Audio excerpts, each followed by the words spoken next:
I've got a new daily driver which is replacing this Audi RS7 which I've had for quite a while now. It's actually very different to this RS7. See if you can guess what it is from this montage of clips. See that? Fly flew into my throat. I'm going to tell you exactly what car it is very shortly and give you a rundown on it. But before I do that, I want to tell you what I've liked and haven't liked so much about living with the Audi RS7.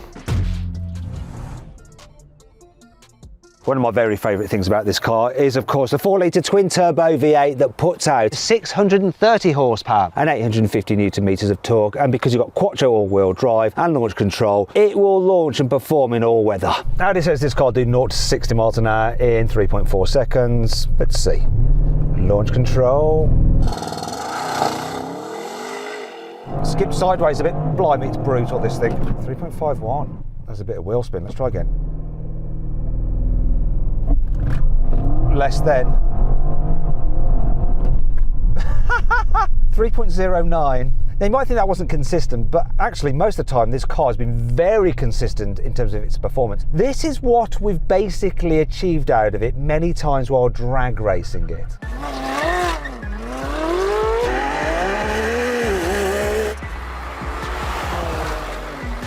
Stay ahead! That's the thing about quattro. It does just deliver pretty much every single game. I'll tell you another way this car delivers, and it's nothing to do with the performance. The way it looks. The face looks really aggressive. I like the blacked out Audi badge and the carbon fibre bits of trim. Car looks great down the side as well. So you've got huge alloy wheels, 22 inches, more on those in a bit. Got some more carbon fibre effect here. But what makes this car look so good is this sloping roof line. Definitely stands out, and of course you've got the RS badging there. This car doesn't have the carbon ceramics. They were optional, but they weren't available when I took delivery of this car. But to tell you the truth, haven't used it on track, and it hasn't felt wanting in terms of its stopping performance. The rear of this car is really cool as well. It's got a little pop-up spoiler, so as you go a bit quicker, this automatically pops up, but you can pop it up yourself if you want to pose. Put it back down. I prefer the sleek lines.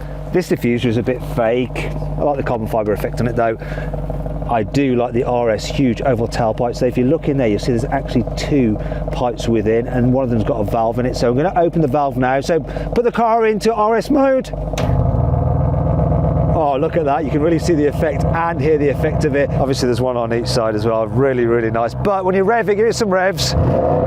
There is a soft limiter, as with all Audis. Sounds awesome when you're driving, more on that in a bit. Now, one of the things I really like about this particular car, it was a good choice, was this paint. I haven't actually bothered to clean it much, but I've got to tell you, one thing about Audi RS models, they're the everyday performance cars, so it suits them being mucky like this. I'm going to prove it to you now. It's quite incredible how comfortable this car is when you consider its sporty pretensions, and the fact that it's riding on 22-inch alloy wheels. The adaptive dampers do a great job of ironing out the bumps in the road. You can almost forget it's the RS model. It's quiet as well. The road noise isn't intrusive. And you can really notice that when you're doing Bluetooth telephone calls, because people don't even know you're driving. They just think you're using your phone at home because it's just so quiet. Another thing that makes this car comfortable to drive is the fact you've got rear wheel steering. When you're trying to maneuver tight city streets, it means that this car is a lot more manageable than you might think for such a long vehicle. And there is one other thing which in particular makes this car super comfortable to drive at night. The daytime running lights on this car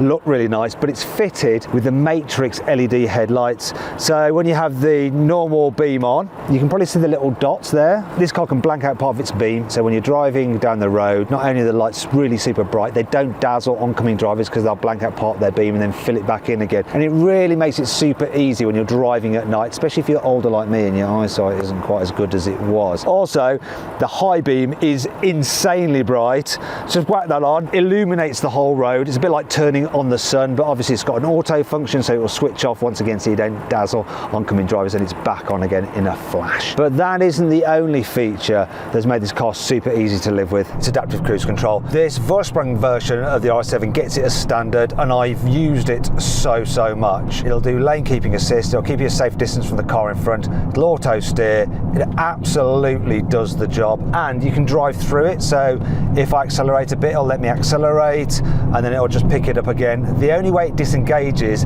is if you dab the brake. It'll also work in stop-start traffic, and it will even just change the speed down automatically if you go into a lower speed zone. I love it. There's another thing about this car though that makes it a great place to do lots of miles in. Just the design is neat and tidy, the quality is good, seems very modern even though it's getting on a bit now. But my favourite thing about this performance version of the RS7, Alcantara on the steering wheel. It's a game changer. It just makes the car feel instantly more sporty to drive. It's kind of like a placebo effect. Speaking of which, if I press this button on the steering wheel to go into RS mode, and that sharpens everything up, the throttle responds, the gear changes, and it makes the suspension stiffer so the car stays flatter in the bends. What surprised me was the difference between RS7 and the RS7 performance in terms of how engaging it is to drive. You know, people used to say, oh, Audi's, you know, one-trick pony, they can just accelerate in a straight line, they're no fun. But this thing really is, in the way it responds to your steering and the way it feels thanks to that Alcantara, plus that rear axle steering making the car responsive and turn just quicker, more keenly than if it didn't have it, and the fact you've got a diff on the rear axle to send power to the outer wheel to help drive you around a corner. This thing is absolutely brilliant in the way that it combines comfort in one moment and then can be an absolute blast on a twisty road in the next. And of course you've got the benefit of that Quattro all-wheel drive system, which gives you plenty of traction to hammer out of the bends. I mean, this thing is a monster. Considering the performance available, I don't think that Audi's claimed economy of 22.8 miles per gallon is all that terrible for such a car. However, what has it done in reality? You see, in the 7,000 miles that I've been running this car, it's averaged 22.7 miles per gallon, which isn't very efficient, but what do you expect? You know, it's a heavy car, it weighs over 2 tons, it's got loads of performance, and it's been used in a lot of drag racing. So that's brought this figure down. If you're on a cruise on the motorway, I've seen over 30 mpg from this thing, which is insane. And that kind of brings me on to the practicality of this thing. The RS7 is pretty roomy in the back. Knee room's good, headroom's good. Now, you might be saying, Matt, you're not the tallest. Well, fair enough, but cameraman Adam is over 6 foot tall, so how much headroom you got? Oh, that's fine for Adam. Look, and what about knee room? Yeah, all good. Another thing I like, Isofix anchor points are really easy to get to. They are hidden under covers, but once you've removed them, so easy access, and there's plenty of room here. But my favourite thing is the fact there's also Isofix here on the front passenger seat, so if you want to, you can have your child next to you. However, here are a few things that haven't been quite so good about living with the RS7. Now, it might seem a bit odd, but one of the complaints I have about this car is the boot space. Well, not actually the space, it's the shape of the boot. So this lovely sloping tailgate does mean that the boot isn't very deep in these parts here, and that does limit what you can actually put in it. So an RS6 with its square boot is way more practical, even though the volumes aren't actually that different. And that's not all. You see, something that's a bit of a problem with the RS6 as well as this RS7 is the climate control. So it's on this secondary screen down here, and there's lots of buttons, and they are all just touchscreen buttons rather than actual physical buttons. You do have a sort of like vibrating effect when you press them, like your phone, but when you're driving along, it can be a bit of a faff to get and do some of the things that you want to do. And if you want to go into in-depth on the climate, you have to press that button, and then you have these things up here such as sync. You know, if you accidentally touch one of these, it'll go into dual zone, then you need to go into that menu and into sync. Fortunately, you can use the gear lever to rest your hand on, but that brings you to another problem, and it's that the Alcantara can mark more than leather wood, and you can probably see some stainage there from slightly greasy palms. Speaking of which, this trim here, look, I've cleaned it and it's left a residue. It's smudgy, but I don't know if you can see there, it's also very prone to scratching, which is a bit of a shame. However, is that going to be a problem on my new car? Let's find out. And here it is, a new Skoda Kodiaq. Oh! Ew! What the fuck? Actually, it's not that. It's this car here. A Porsche Spyder RS. I've effectively gone from one arse to another. Anyway, let me tell you about this car. So it's just a 718 Boxster with an annoying manual roof that costs 3 times the price of the entry-level Boxster. Actually, there's so much more to this car than that. And the main thing is, of course, the engine. A normal 718 Boxster sounds like this. 4-cylinder turbo. Now you can get a Boxster GTS with a 4-litre flat 6, and that sounds like this. However, the Spyder RS gets Porsche's GT 4-litre flat 6 motorsport derived engine, and it sounds like this.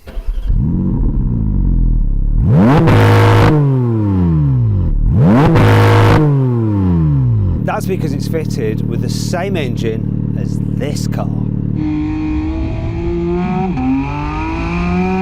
That's right, it's the Motorsport derived 4-litre natural aspirated flat six from the GT3 with individual throttle bodies. And do you know what? I actually think that you can enjoy it a little bit more on the road in the Spyder RS than in the 911 because of this bit here.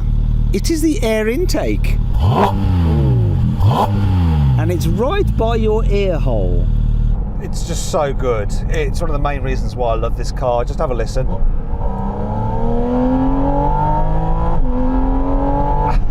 The tone of the intake just changes depending on where you are in the rev range and the amount of throttle you got pressed. It's, you end up playing it like a musical instrument and using the paddles to change the note. The best part of the sound though is between 8,000 and 9,000 RPM though. You can only really experience it legally in either first or second gear. I'm going to go to second gear. I'm on a dual carriageway, so it's 70 mile an hour speed limit. I can just about get away with it here, listen.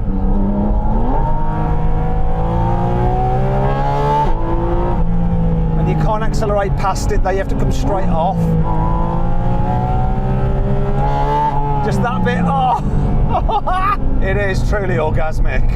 If I was in the normal 4-litre natural aspirated Spyder, I wouldn't even be able to experience 8,000, 9,000 RPM with that engine if you could do it at legal speeds because the gearing's higher. This RS has lower gearing, the gears are closer stacked as well, which means that it's just a little bit more playful. You know what, I'm just going to wring it out slowly through the rev range.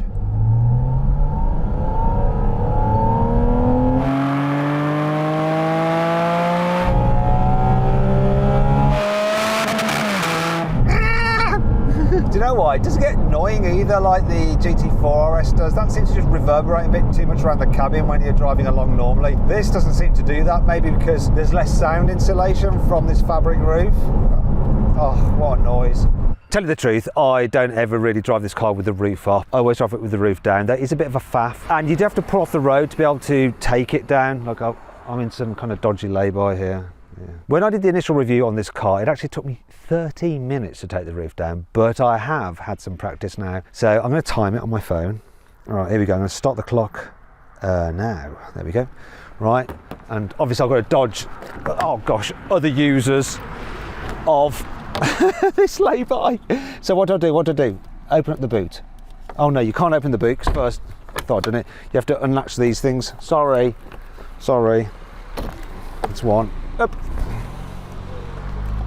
I mean, I'm not going to like rush like I'm in a race. I'm going to do it in the speed that it actually takes me when I'm doing it normally.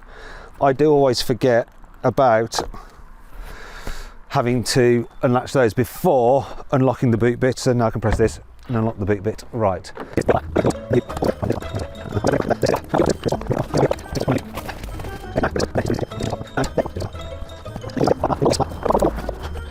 You got to get your rolling right. You want it packaged nicely because it's got to all slot underneath this back end of the car. Then you get in here, look up, and you press this button and you unlatch the roofy bit. And now I can lift it away. Whoa.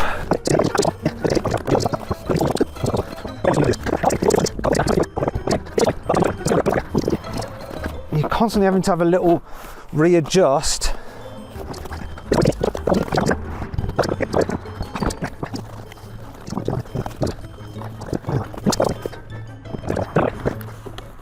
Right, I thought this was going to be much quicker than it's turning out to be.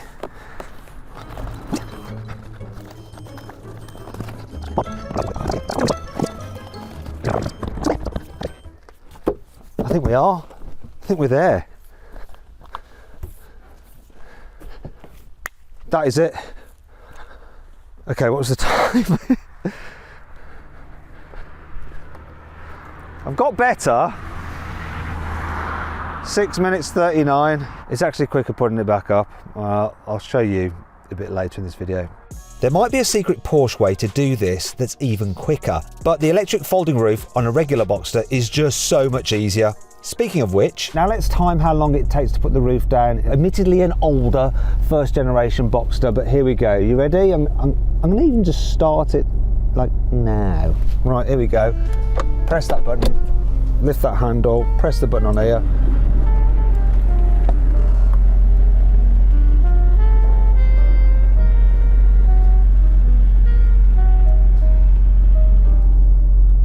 And we're done. 18 seconds. And it's just as easy to put up, which is key when it rains, which happens a lot in the UK. Putting the roof back on the Spyder RS is a lot more hassle.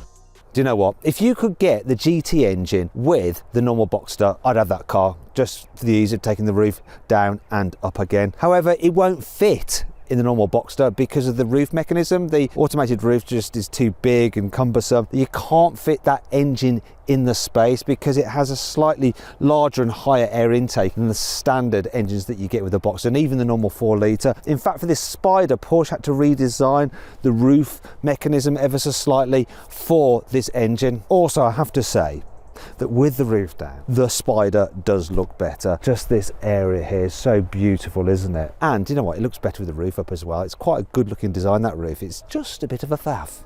But at least there is one thing that's super easy to do on this RS Spyder. I'm now going to measure the oil. There's no dipstick, you do it all through the car's computer. So I just go to this menu here and then measure it. I'm at the minimum level. I can still drive it, it's fine, but I do need to top it up. In case you're wondering, that's where the oil goes in. I'll need less than a litre, maybe half a litre. And this car has done almost 10,000 miles now. It's quite normal for these engines to use a little bit of oil. So the Spyder RS is very similar in terms of its chassis setup as the GT4 RS. However, they've softened the spring rates and they've made the dampers more compliant to make it just easier to live with on the road. Driving this with the roof down is just a wonderful sensation. That noise. Oh, I'm going to turn the exhaust on, listen. Off. You can't really tell. I think it sounds better with it off. You just get pure intake. The only car I will ever say that about, that it's not worth having the exhaust button. I love convertibles. They're my favourite types of cars. A 911 I would never have in convertible form. The shape I just prefer as a coupe, but it really is the only car. This allows you to enjoy the best thing about the 911, which is that GT engine, but with the roof off. In fact, you can't get a convertible 911 with this engine. And the thing about this Spyder RS is just how much better it is on the road than the equivalent GT4 RS. I mean, really, what you want is this car behind me for this kind of road, a big pickup. Just look at it. Look at this crap. And considering this is a firm, focused RS model, it's not terrible over this, it's dealing with it. It manages to stay firm, but it's not absolutely bone shaking. And you probably noticed there that in fact I'll do it in a moment. I'm going to hold the steering like this and go over some really bad bits, and it doesn't really track or tramline. You can see it a little bit. This is quite undulating and uneven, this surface, but it's not like tugging me off the ditch, or it's not sending me into the ditch. A GT4 RS would be. And that means you can enjoy the car more of the time because it's not getting on your nerves quite as much. And so you're just free to get on with that. The Spyder RS has more aggressive aero than the standard Spyder, so you've got a more aggressive front splitter, and of course there's this notable ducktail spoiler, which is in some ways a bit overly large. However, all of this doesn't produce downforce like all the aero that you get on the GT4 RS. Instead, it's all designed to just give you zero lift. The handling of this car is just so good. The steering is sharp. It's not quite as responsive as a 911 GT3 or GT3 RS because you don't have the double wishbone front suspension nor rear axle steering. But I mean, it's responsive enough, and there's so much grip. The body stays super flat for the turns. I don't even have the suspension in its stiffest setting. There's no need on the road really, because that does impair the ride comfort, and there's hardly any lean at all. Another great thing about this car is that it gets Porsche's torque vectoring as well. So that really helps you just put the power down, and you can feel it driving you through the corner from the rear axle. Love that. Oh, and it works so well with this super responsive engine. I mean, there's no engine, I don't think, that has the throttle response of this thing. Brakes are lovely. Just so much feel to them. Very, very powerful. On the road, steel's probably better than the ceramics. But there is one reason why I would rather have the ceramics. See that? brake dust. If you've got common ceramics, you don't really get any brake dust. With these normal steel brakes though, you do get lots of brake dust, so you're forever cleaning your alloy wheels. One thing I like about this Spyder compared to my 911 GT3 RS is that it does feel smaller on the road. Sorry, I should say it doesn't feel quite as large or as intimidating on the road. I mean, actual dimensions, there's not really that much in it, but it's just a kind of sense you get with the wing and everything on the 3RS. It does just feel large. Oh, I'm also semi-glad I don't have the magnesium wheels, because I'm always super worried about damaging them, because they're £10,000 a set. That's when you spec it with the car, but I think if you have to replace one, it's something like £4 or £5 grand per individual wheel. The starting price of the Spyder RS is £123,000. However, this one costs £138,000 because it's got £15,000 worth of options. I'll talk you through them now. We've got the Bose sound system, an absolute must, £917. To have the seat belts in red, it's £213. To have the door pulls in red, it's £120. Sports chrono pack, which I think on this particular car is just a stopwatch on the dash, £213. The front axle lift, can you guess how much that is? Actually, we've got a pinned comment. We're giving you 3 choices. Quickly vote by commenting. Right, you done it? You voted? Well, the correct answer is £2,013. But there's one very good reason why you'll want this option if you buy a Spyder RS. Right, I'm just going to put that on.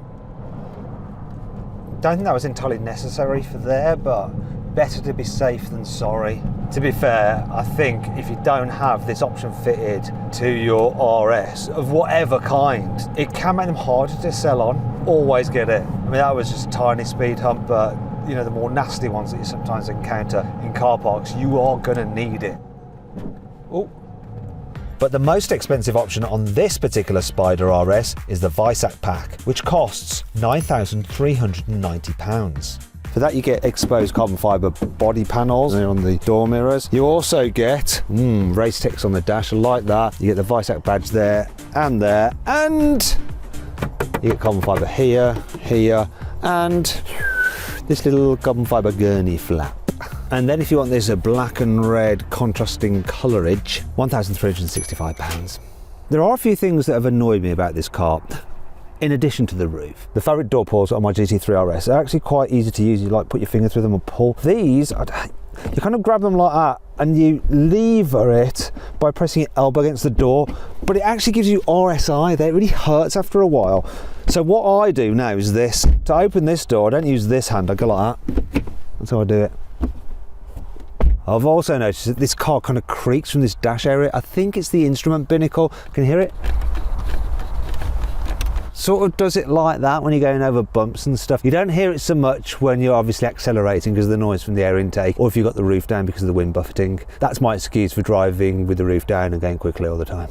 Well, I can't really moan at this car's economy considering the performance from its lovely engine. You know, 20 mpg is actually all right. The issue is that it's got a 64 litre fuel tank, which in many cars will be fine, but with that kind of economy, it does mean that you're filling up quite a lot. Look, I've got 3/4 of a tank and it's saying 181 miles, which means you're getting a little bit of range anxiety, like with an electric car, though obviously with this being petrol, you can fill it pretty much anywhere. There seems to be a lot of condensation in this tail lamp. There's more on the other side. There's some in the fronts as well, but there's also some condensation elsewhere in the car, which is a bit bizarre. For some reason, there's condensation in my sports chrono clock. That's not great. Now, I'm sure you can get that sorted out under warranty, but By far and away the worst thing for me with this car is the infotainment system. You see, not only does it feel a little bit old-fashioned, it does not have Android Auto. It's only got Apple CarPlay. I'm an Android guy, so I've had to buy this thing, right? What you do, you slot it into the bit for the CD, tighten it up, and then I can fit my phone in there. Brilliant. Yeah, great. That is why, for me, the 911 is so much better, because at least it's got Android Auto. However, there is so much I love about this car. Porsche's GT division really want you to be able to play with their cars. That's why they've built in a clutch kick system to the PDK gearbox. So look, if I do this, pull both pedals, it'll go into neutral, I can rev the engine and then dump it.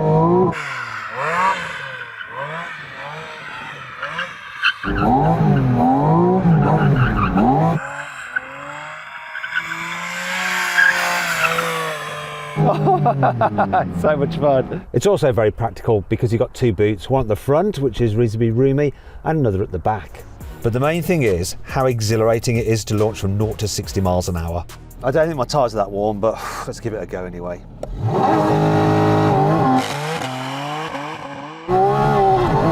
Considering this road surface and reasonably cold tyres and the fact that the traction kicked in and it somehow still managed to seem quite smooth, I think that's all right. 3.59. It was loud. I'm almost deafened by it. Fly flew into my throat. That is one disadvantage of having the roof down. Now let's see how long it takes to put the roof back up. So I'm going to start the timer now. Put that down.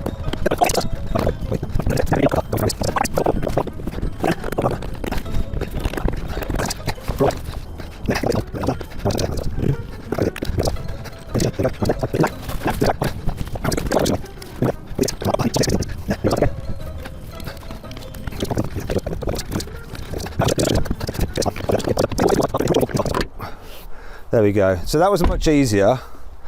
The time was 3 minutes 35 seconds. So still quite slow, but it's worth it. Look how beautiful it is. I'm determined not to be beaten, so I'm going to try and take the roof down again and see if I can beat 6 minutes. So let's start.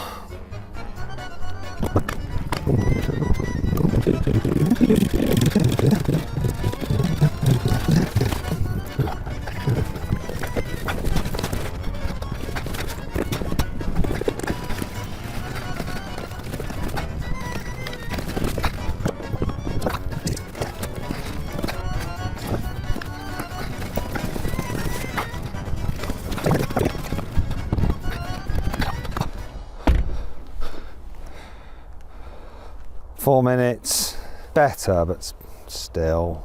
Do you know what? I wouldn't have this over my GT3 RS. Reason being, the GT3 RS is the daddy of the RS cars, well, until the 2RS comes along. And I just wouldn't want to swap it because I prefer 911s. However, if I'm being truthful to myself, I think I get more pleasure out of driving this on the road than that car. And out of all the long-term test cars I've had over the years, this is my favourite. It beats the R8 Spyder by a small margin. And it's funny, out of all the cars I've had, like more sensible, practical family cars, M5 CS, loads of performance, easy to live with, it's the more hardcore sports cars that I've enjoyed the most, and both of them have been convertibles. Anyway, I hope you'll enjoyed the video. If you did, give it a like. If you want to watch some other videos, click on the video windows. And if you want to see how much you can save on your next car, click on the CarWow logo. Thanks for watching.